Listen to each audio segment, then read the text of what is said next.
growing up.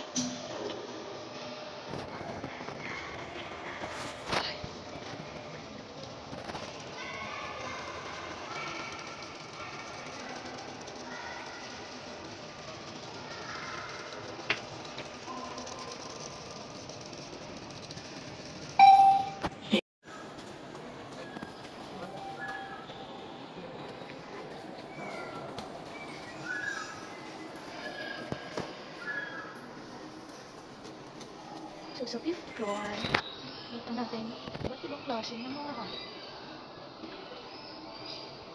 Ito sila naman. Kasama dito si... Kasama dito.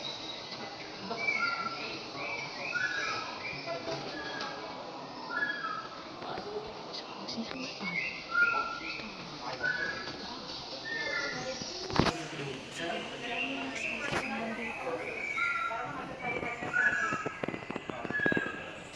Ang bilang. So, yun. Nag-range siya sa 54,000 species dito sa Pilipinas.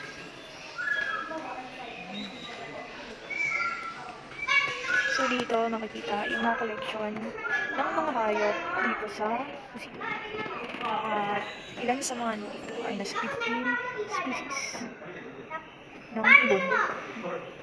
At dito naman ay nasa 29 species ng mga marine species.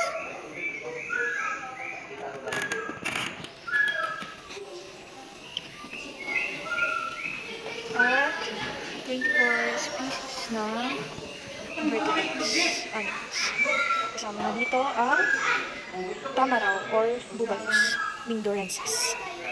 Binasa ko dito. Philippine agila. Philippine agila.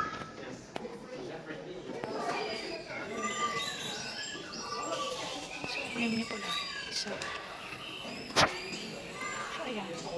Yung mga birds. Ay, reptiles. And vertebrates. So, nagkahalo-halo siya. Ito yung mga marine species.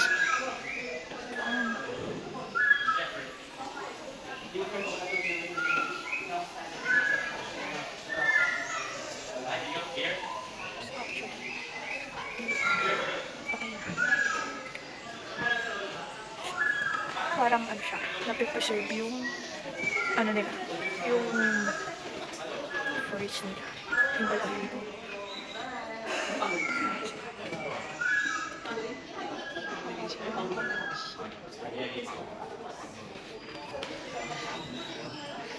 Dito naman ay yung mga hayop na nakatira sa forest. Actually, nakikita dito, yung nakikita natin dito sa video na to is puro rocks. Because sabi ko sa forest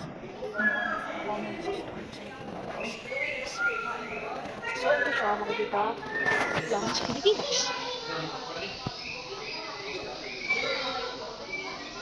And ito pa sa likod.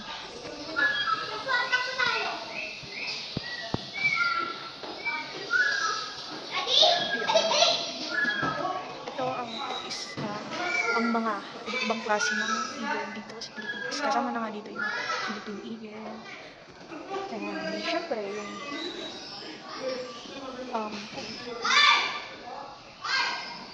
at yung may maya-maya. Maya-maya, kasama na dito yan. So dito mababasa natin yung introduction ng diversity of birds. Tapos yung pagkakaiba ng mga ibon sa Pilipinas. So ito yun. Pagkakaiba-iba. Sa itsura, sa kulay, sa sizes, sa kilos, kung paano sila kumakain, anong kinakain nila, tsaka ano yung mga tirahan nila, ano yung mga ginagawa ng tirahan. So dito sa section na ito, puro birds ito. Ay, birds pala, choppy birds.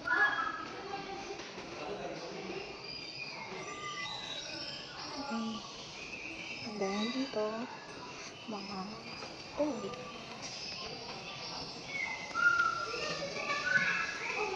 So, here's is a big map of Philippines here. And ito. Isa siyang klase ng bulaklak na pag inamin mo siya, mabaho. Ito, isang here, palapa, pat, ibon. Diyan po pala kayo. So actually dito sa section na to, dito yung mga species sa iba't ibang parte ng Pilipinas. Tatlong parte ng Pilipinas. Tsaka syempre yung sa mga lugar dito sa Pilipinas na yung mga na nakikita lang sa kanya-kanyang lugar dito sa Pilipinas. So dito naman makikita natin ang hornbills. So sila yung famous big ilong.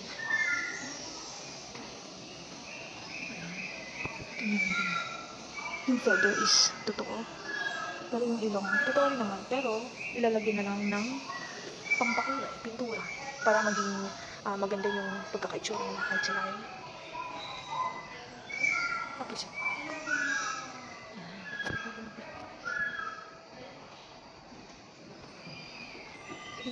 Kita lang. Dahon. Actually dahon.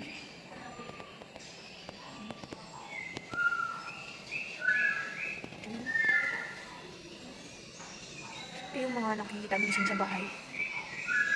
Moths. Actually meron kami ganito dati. Pero mas malaki pa.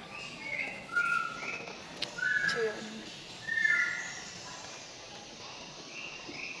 Ito naman tayo sa insekto. So dyan nakikita nyo mga ano tawag nito? Iba't ibang klase ng insekto tulad na siyempre kung bisa yung mga beetles, tapos fireflies, crickets, ibang klase ng bugs, tsaka mga patpat. Ang ganda ng mga so, alam niyo ba na ang paru-paro ay nabubuhay lang ng 3 days yung life capacity ng buhay nila is hanggang 3 days lang. Tapos pagkatapos niyan mamatay na sila. Then another year naman mamatay. So dito naman makikita natin ibang klase ng mga palaka. Isa na dito siguro yung mga palakang bukid, forest frogs.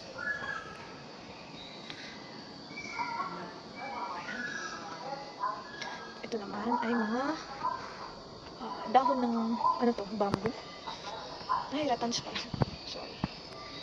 Ratans. Ito naman mga naturalists. So, ayan.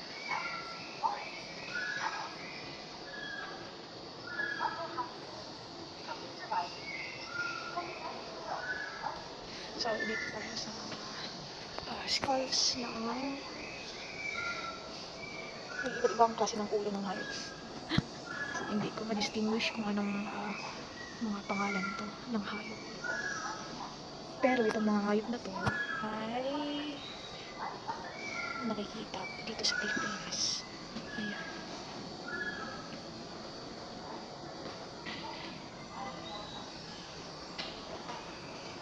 So, another Philippine birds here on. Actually, maraming ganyan. Isang pangalan niya, Picoy. Ay dinala ng papakunasan sa bahay. Ito naman, iba't ibang klase ng kanilang mga pugad. Yung mga pinagagawa nilang mga pugad. Ayan.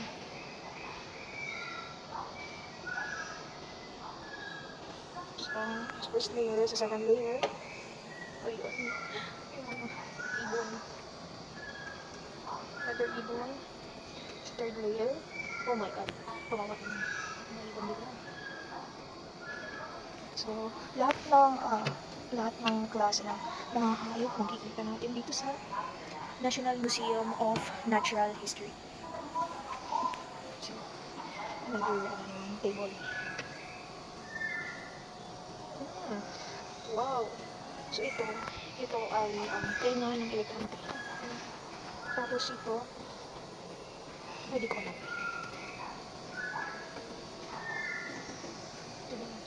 Ito natin pwede. Venus flower basket. Tapos ito naman ay mga worms. Fireworms, tree worm, feather duster, basta iba't ibang klase ng worm na makikita sa iba't ibang lugar dito sa Pilipinas, tulad ng dito nga sa Eastern Samar, sa Aurora Province, sa Quezon Province, at sa Baler, Aurora. So, ito yung so yun, deforestation. Nag-treat natin sa tingin pala sila. Ito ang mga bulok.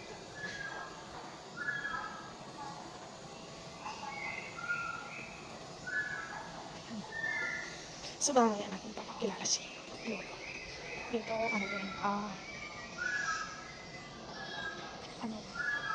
family ng grapes. Ayun ang nakalagay. Pangalan is Genus tetras. Tigma. Tapos ito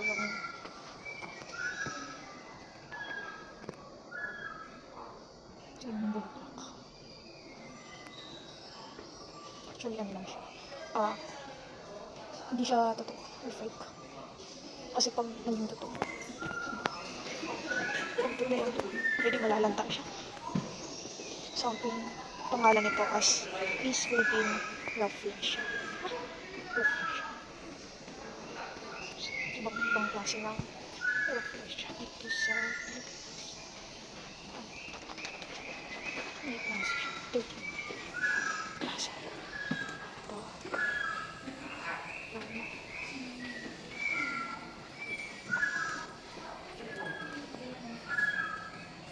Ito ang makikita natin dito weevils. So parang ito ata yung kumukuha ng putik tapos ginagawa nilang bahay. Ito. So basahin.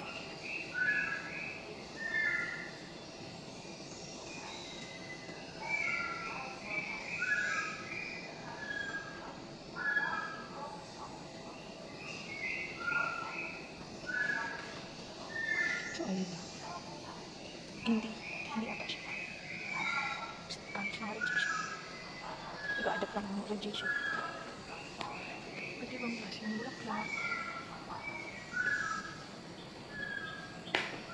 At iba't ibang shells, of course. Parang ang ganda ng mga shells. Actually, ano yun? Pinuntuhan. Pero, hindi siya totoo. Hindi ano lang siya. Dinisign. Tsaka, tinimpuhan. Para maging pang, totoo. With some of shells are good.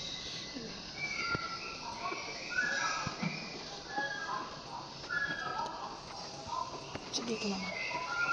Kaya natin ang maliit.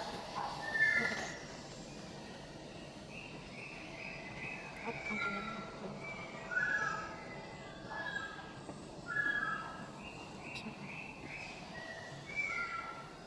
ito na tayo kay sa buhay.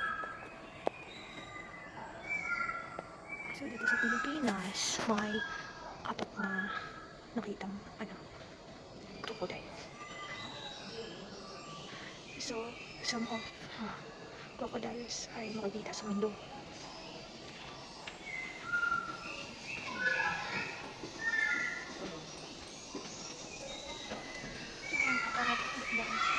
Agad sa forest. So, ito na yung pinakalas. Si Lolo.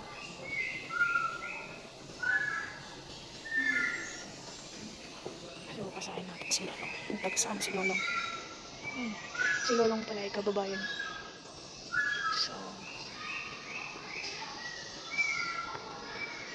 So si Lolong ay nakatira dati sa Agusan del Sur Province.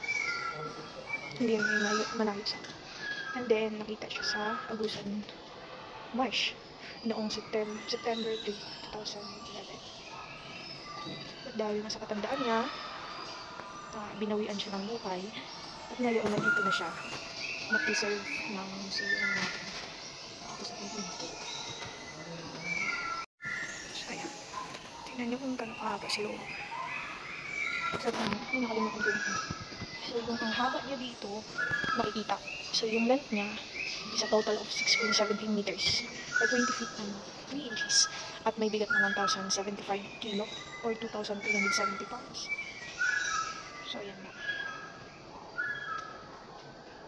Tapos, nakita siya ni Ernesto Cañate. So, namatay din siya. Sa, dahil hinantik niya yung, etong si Lolo, yung giant crocodile. Ayan, So, namatay siya during the hunt of the giant crocodile. So, dito, makikita mo lang yung skin ng crocodile. So, dumako naman tayo dito sa kabilang kwarto. Sa kabilang door.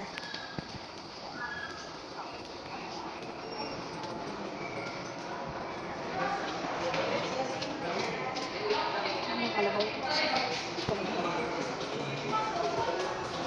Actually, yung kalabaw makikita na sa mga palit. Ito naman, may iba't ibang klase na bato. Dito yung boulder. Boulder. Dito naman is yung mga lava. Ayan. Then this is the globe or planet Earth. So makikita dito ang iba't ibang klase ng layers of the nandyan yung crust, mantle, sa pinakailalim which is inner core or inner core outer. So dyan makikita yung video kung paano pumutok yung vulkan sa pinaka-below ng kanyang basta yun ba yun. Tapos ito naman, ito ay ang mayon volcano ng Elbay. Isa ito sa pinakamagandang mayon dahil sa kanyang perfect cone shape. Tapos yun, actually yung mayon volcano is an active volcano here in the Philippines. So ayan, try na naman natin yung ito. So pag nag-tap ko dyan, iwan yung print. Actually ganyan yung niya.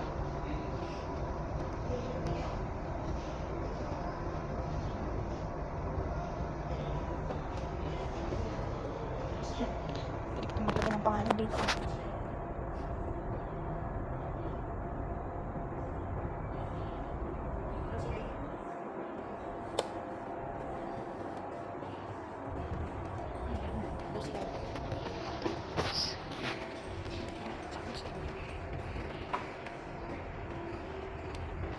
So, ito yung makikita nating mga bato sa iba't ibang parte ng Pilipinas. Iba't ibang klase ng bato. Ito naman. So, ayan. So, yung mga nakalagay dito is puro mga bato. Some of rocks are from Capiz, Quezon, and Palawan. So, ayun na. These are igneous rocks that come from Philippines. And this one is a rubble coral stone.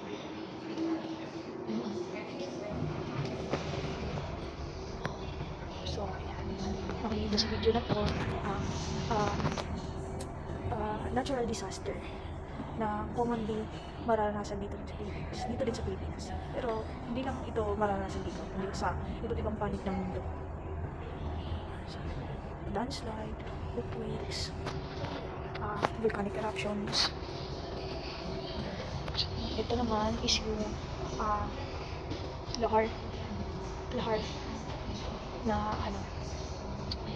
na malapit sa ito yung lahar na tumabog yung vulkan, syempre parang may pulpo na powder na ilalabas yung vulkan, tapos ito yung mga naipon nila.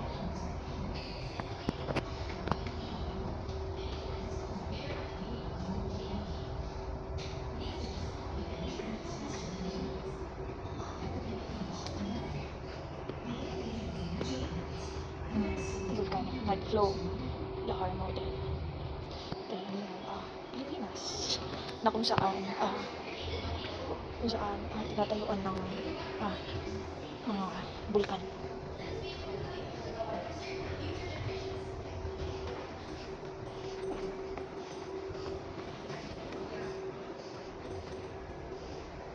So, ayan. Masasagot dito kung ang bato ba ay lumalaki pag tumagal yung panahon. So, sabi dito, yung bato daw ay hindi nag-grow. Sali pa yung nabibiyak ito. We'll take a look at the big picture. So pag nag-step ka dito, malapit sa mag siya ng audio.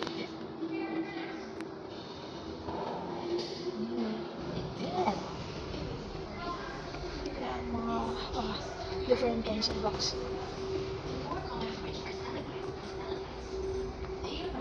Stalagmites na. Ano yun? One of the famous caves in the Philippines is Canlaw Cave in Peñablanca, Cavite. Canlaw Cave is a limestone cave. There are around So, dito makikita yung malalaking stones dito sa Pilipinas. At isa na dito ang El Nido Pantala na sinasabing kasama sa 7 Wonders of the World. And syempre, dito din nakikita yung mga rocks na iba't ibang rocks na malapit sa Maynila Volcano. during rainy season. Malaki pang sa iba. Some naman, some of rocks from Samar, tapos Bigan, Masbate, Batanes, and Surigao. Volcano is a mountain with an opening at the center. Yan, dito makikita yung film showing Due to the buildup of extreme pressure, how the volcano these erupts. flows. The melted rocks are pushed out of the mountain opening. These melted rocks are now called lava. So, Later on, yung it solidifies into rock. yung nag-itak sa Over loob, time, ang tawag these niya rocks is magma. are Pag made lumabas, into a volcano. nagiging ang tawag nito ay lava. Layong volcano is one of the famous volcanoes in the world for its nearly perfect cone. Famous volcano in It the is world. located in the province of Albay. Albay, Bicol. Many And tourists it is also swear by the active volcano in the Philippines. These The are most just active some of the volcano in the Philippines. Then, pangalawa naman is yung Taal volcano. So, next.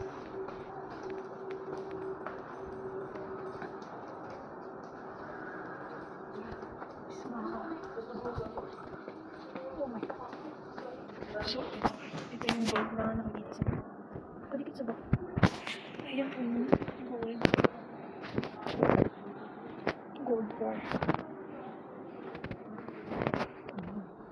So, in Tagalog, we say ginto. We call it ginto. But in English, we call it gold. So, ito yung kasi ito yung mga bagay na ginagamit sa tawag nito, ginto. Para malaman kung ito ba ay ginto or hindi.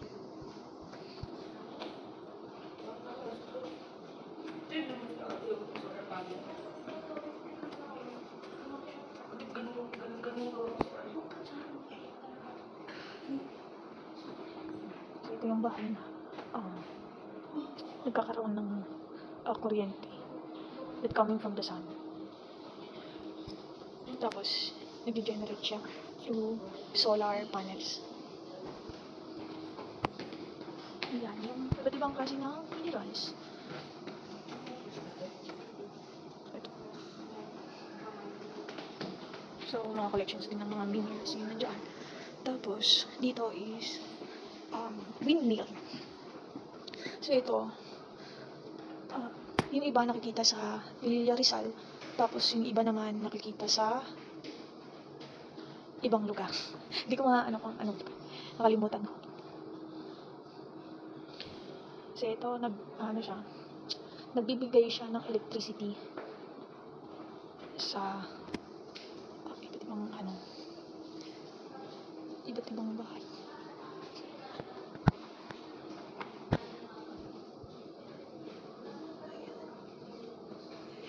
Iba't ibang klase ng product.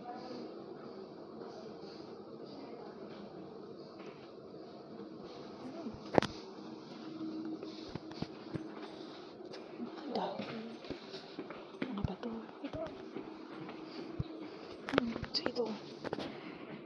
Ayan. stages of coal. So ito, nagpo-produce din siya ng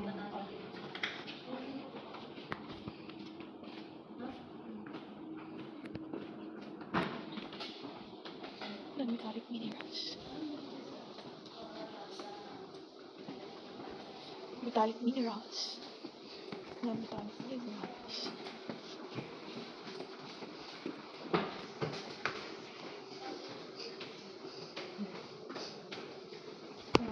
Itong klase ng copper. Itong klase ng mga manganese. Rocks. Itong klase ng mga itong klase ng Philippines. Ibang parte.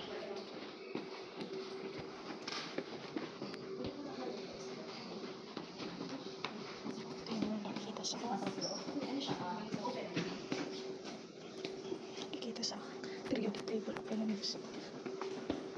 So ito makikita natin na si Kuya ay nagdi-drilling sa ilalim ng underground. Ilalim ng underground pa. So yan. Dito siya nag-a-act siya ng nagmimina. Nag-ano, nakatayo lang pala siya. So siya yung model. Kung paano yung suot niya. Paano siya manamit. What are the equipments that are used in mining. So ito naman, paano maghanap or paano hanapin ang mga gold sa rivers. Yan. So actually meron din nagaganyan sa amin dati sa probinsya. Pero hindi pa ako nakapag-find ng ganito. Pero gusto ko na.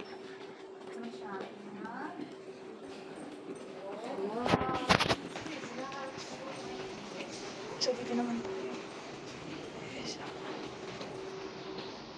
Ang ulo ng sharks. So yan. Makikita dito. Makikita dito ang iba't ibang sizes ng sharks.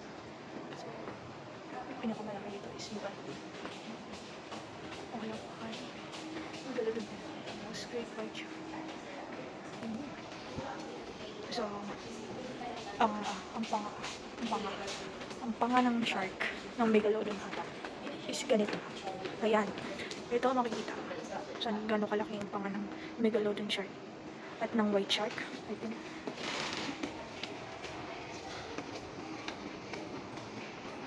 So, dito sa section nito, makikita yung iba't ibang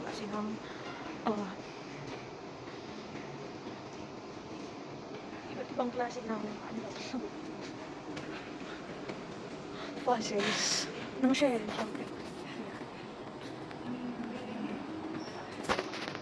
Ayan. Ayan. So, ito yung pagi. At yung buntot ng pagi. Love. Ayan po. Isang klase naman. Crab pala siya. Hindi pala siya pagi. Sorry. May fault. So, ang pangalan niya is horseshoe crab. So, meron din siyang pagkaling tulad ng buntot ng pagi. Tapos, ito naman is crustacea. Ito naman ay shell. Tapos, sili from the pasta. Yung sabi. So, yan. Kita dito sa section dito. Yung marine fossils. Yung mga bato sa ilalim ng ocean.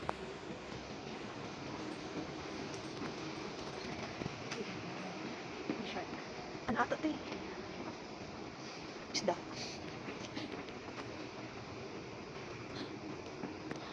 Longnose shark. Hindi ko alam ang pangalan, baka magkamali tayo. Yan, ammonite. Ay, ammonite pala. So, nipple ulit. So, dito.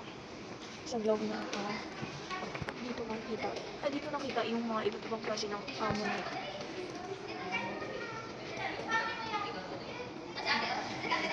Yung mga naglalaro dyan. Ayan yung mga nakita ng ammonite. Tapos dito, nilalagay. At dinidisplay. So, caliper. So, alam naman natin, yung caliper is used to measure the the size of a stone. Sorry. Ay, sorry. Asan?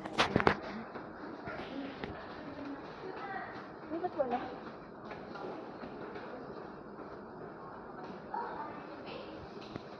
So, wala nga. So pwede ko na itong galaw na.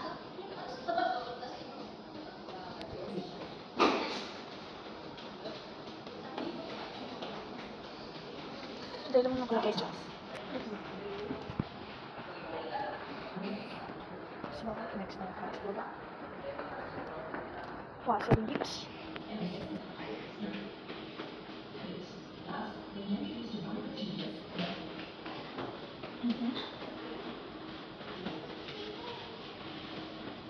Okay.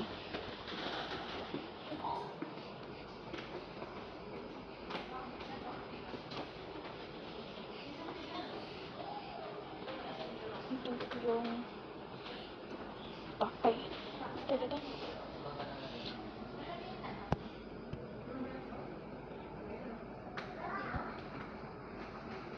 Yan, ito yung task ng stick-o-dot.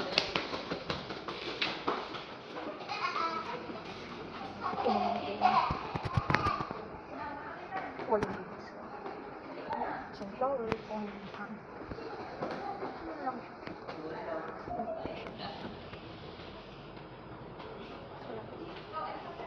Pagkasya ng buto.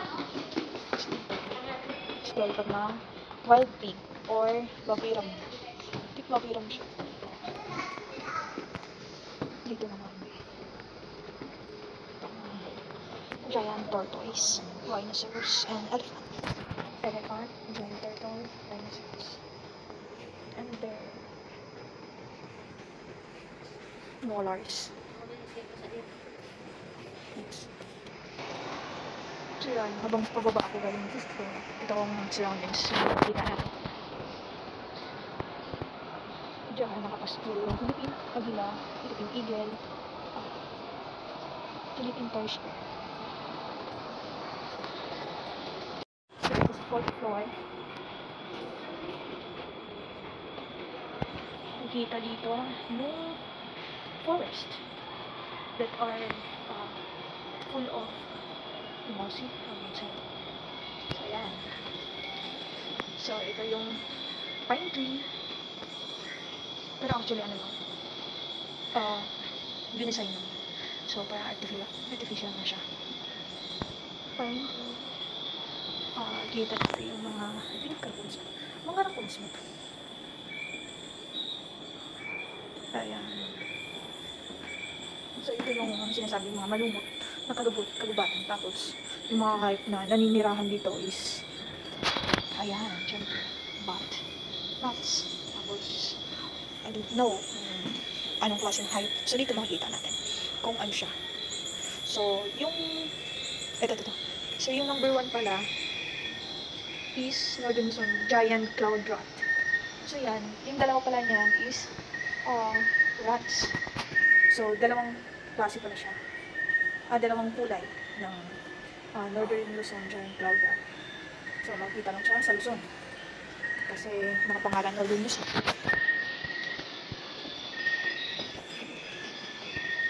Tapos dito, gusto mga ano na siya, mga artuang mice.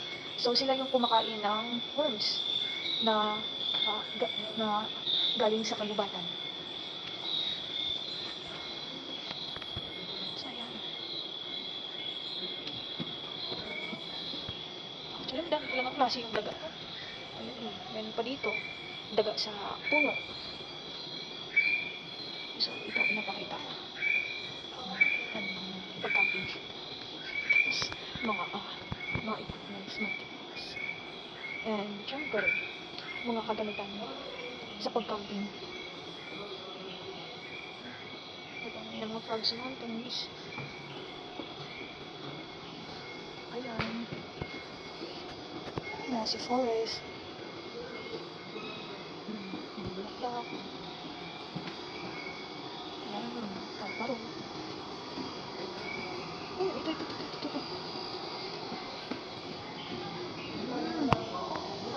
Nakikita niyo yan? Nakikita niyo yan? Kung ano yan? So, some of them are rats. Tapos, yung iba, birds. Bats. Kasi dalawa yan. So, bats. Tapos ito, hindi ko alam kung pusa ba yan. Kasi, walang nakapangalan. So, ayun. Hindi natin malalaman kung ano yan. Walang nakalagay eh.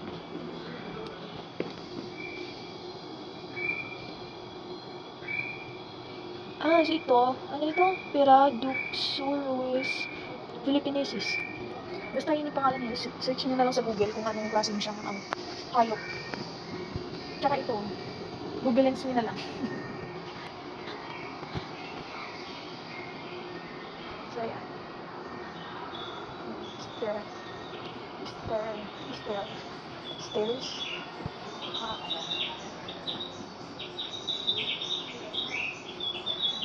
So rainforest. Bakit kaya ako itong rainforest? Kasi yung forest na ito, laging dinadaanan na ito. Kaya tinatawag na rainforest. Ano naman sa inyo? Sense ng forest, ng rainforest, kung hindi umuulan, syempre, magagaling talaga yan sa pangalan. Kaya, ulan yung forest na ito. So, dito nga makikita natin ang pandan. Ratan. Ito ang sarap niya. Ay, hindi naman, masarap din naman siya. Pero, may siya, sour. Or, maasim. Pag kinain. Is why napapakita lang yung pagpasko. Kasi, sa Pasko kasi, naghahanda tayo ng 13 fruits ata. Ay, sana pala, sa linggo.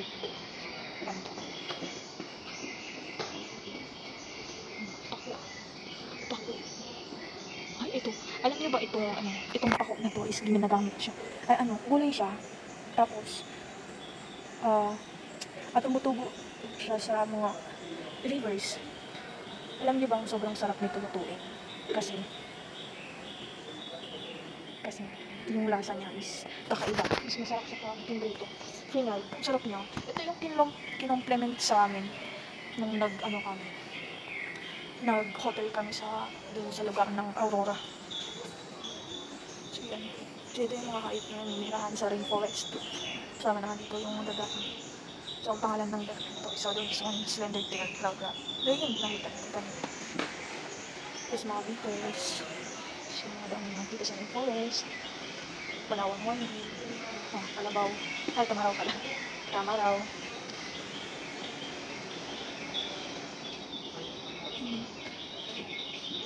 Bayawak. Or marbled water mantoy.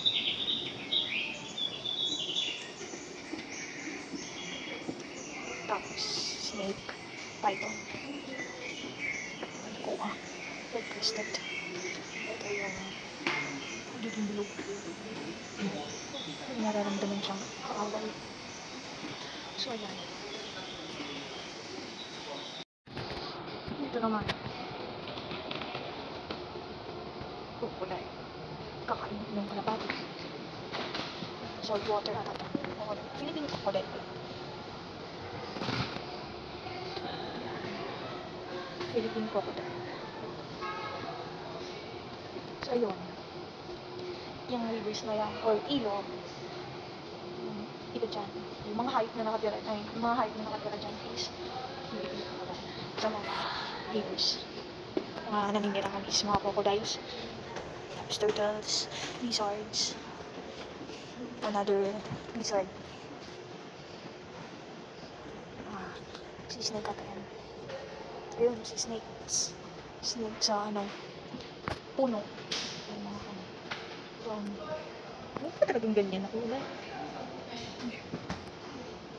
Stop.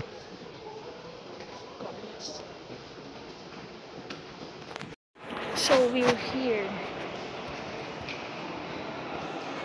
on the third stairs.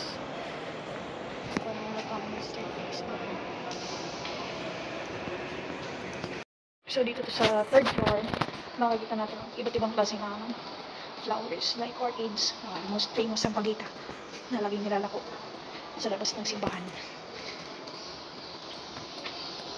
So, Yun lang, dito.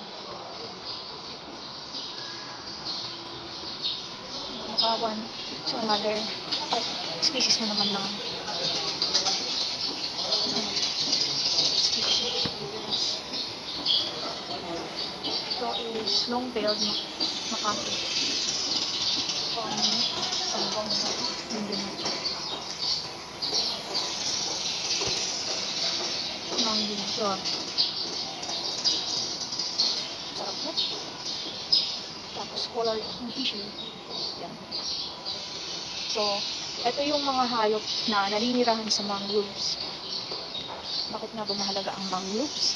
Malapit sa dagat kasi kapag nagka-tsunami, yung wave ng alon ay hihina kapag nagtanim kayo ng mangroves. Hihina dahil sa sa pagtatanim ng mga parang siya yung tumitigil ng malalakas na waves. Tapos pag na-impact sa land, ay na siya. So, ayun yung kahalagahan ng mangroves sa environment, sa nature. Ayan. Saan daw yung galing ang Manila? So, ang Manila ay ang Manila na pangalan ay galing sa pangalang Milad. Na kung saan ito ay isang ito ay isang bulaklak. Isa siyang bulaklak na makikita sa mangrove areas ng Pasig River. Next one. Ito ay isang nipa fruit. Nipa fruit. So, yung laman niya, sobrang sarap. Pang siya, ito pang ng macaroni salad. O di kaya fruit salad. Ayan. So, bakawan fruit. Bakawan fruit pala yun. Ayun, fruit na yun.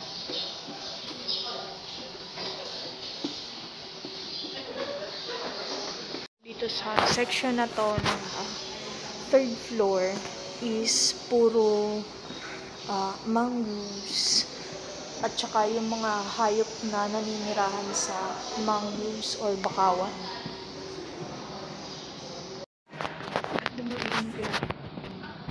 Dito naman is yung dito pa ang klase ng corals.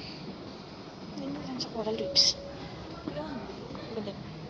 Gusto ko tuloy mag-dive sa ocean. Parang may oxygen kasi. Parang ganun. Gusto ko makaranas ng ganun. Ayan, coral reef community. So kapag isa lang yan, it means coral lang tawag dyan. So pag madami yan, it is the community of a coral reef in the sea, or in the ocean. Kasi sometimes, sa dagat makikita din yung mga coral reefs. Pero mostly, madaming makikita na coral reefs sa oceans. Dahil doon naman talaga sila naninirahan. Iba't ibang klase ng isda. Ipan fish. Ito yung lumolobo. Tapos ito yung yan. Isda. So ito yung sinasabi ng papa. Ito yung butfish. Tinatawag na. I think ito yung tinatawag ng sapsap. May isang lang. Isang mata lang matay siya. So ayan. Stonefish. Siya naninirahan sa bato. Sa dagat. Ibang kalang shells. Siyempre, bida dito ang pagi. Ayan yung pagi. Kasi ito yung shark.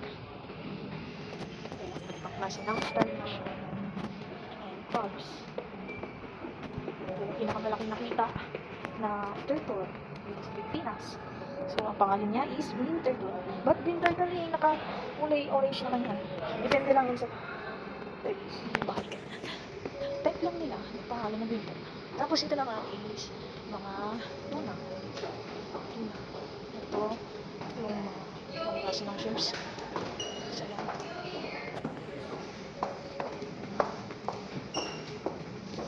Ito yung mga bagong nilagay dito sa museum.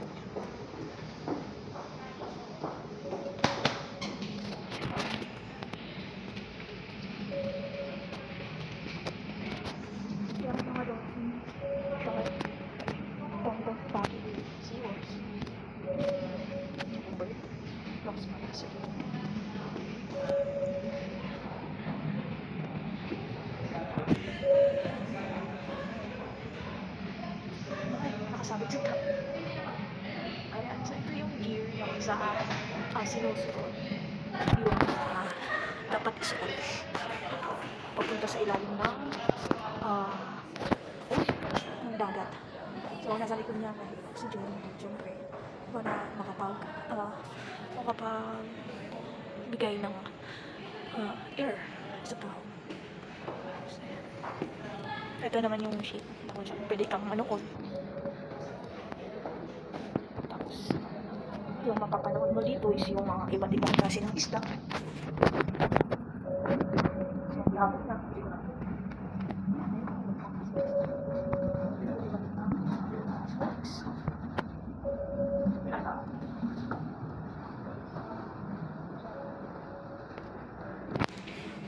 Dumapon na tayo sa second floor. So, ayun na pala. Welcome dito lahat ng klase ng estudyante, senior citizen, buntis, sa lahat welcome. Tsaka free din dito yung entrance. Anytime kayo pwedeng gumamit dito. And then, sa ngayon, wala nang cut-off yung oras dito. Umaga hanggang hapon. So, open sila everyday. I don't think kung open sila sa town nito. Sabado tsaka Linggo. Pero assure ko sa inyo, na-open sila from Monday to Friday.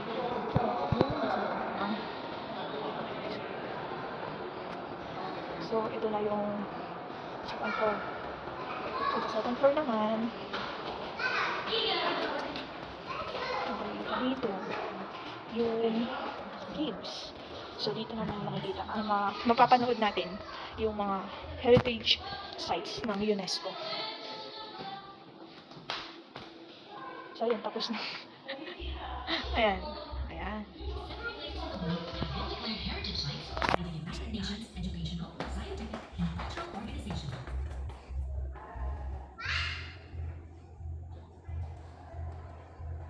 So, dyan.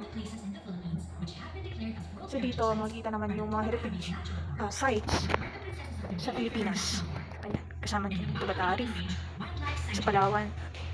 The Mount Hamilton Range Wildlife Sanctuary, found more than 1,600 meters in the mountains of Davao Oriental, has around 2,000 hectares of dwarf forest. It has remained untouched and undisturbed by man for centuries. Siguro mas maganda ito pang hiking. More than 1,000 species of plants and animals. More than 300 of these are found only in the Philippines, including the critically endangered Paphiopedilum adultum, Paphiopedilum cellulare, Pithecopaga juvenilis, and Cactua hematuropedia. Ito ginagawang pit. Among these plants and animals, a few are found to exist. So, dito natin skeleton ng Indo-Pacific crocodile or lolong. So, ayan yung skeleton niya. Yung sa 5th floor naman, ayun yung parang itsura ni lolong. Tapos, ayan naman yung ammonite. Ito yung dakatan ng undang. Ayan siya. Ito, ganito pala siya kaliit. Ayan. It's a newly revealed 2,000-year-old archaeological treasure. So, ito, ginagamit siya. Paano ba ito? Basahan natin. So, ayan na. To carve. Ay, hindi pala. With carved bone here. So, ito siya. Yung ito niya is bone siya. Bone ng isang hayop. Tapos, ayun yung handle niya. Tapos, ito yung metal. So, ito yung nabang tuklas.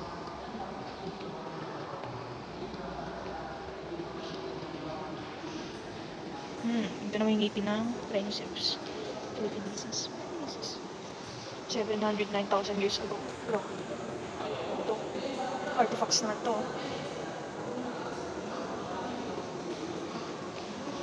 Basta yan yun. Ammonite.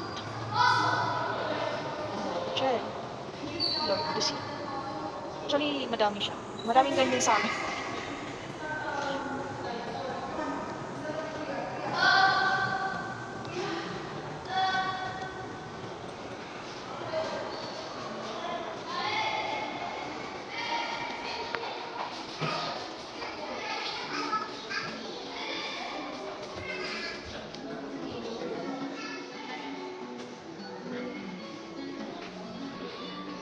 So dito makikita natin, dito sa second floor, makikita natin yung mga unang mga naturalist sa Pilipinas. So, isa dito ang Bisaya na si Ignacio Alcina, tapos taga Zec, si Brother George Joseph Camel. And then, other naturalists. Okay na ba? Basta. So, ano nga ba ang naturalists? Sila yung naturalist na yan. Ayan, kaya na ba? Lumabasa dyan. Tsaka ito naman. Mga iba't ibang klase ng flowers. Ayan. Actually, yan mga ano lang. Mga drawing lang yan.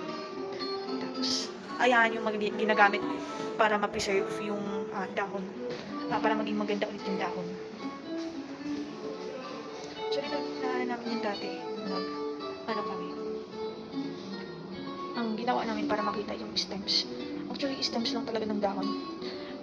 Is, naglagay kami ng baking soda tapos sunrocks para mawala yung green leafy niya. Yung kulay green niya. Bali yung matitira niya parang kung sa hayop is parang skeleton na lang. Parang skeleton na lang makikita sa dahon na yun. Ito, para na lang. Exploration, collection. Sila yung nagpapalit ng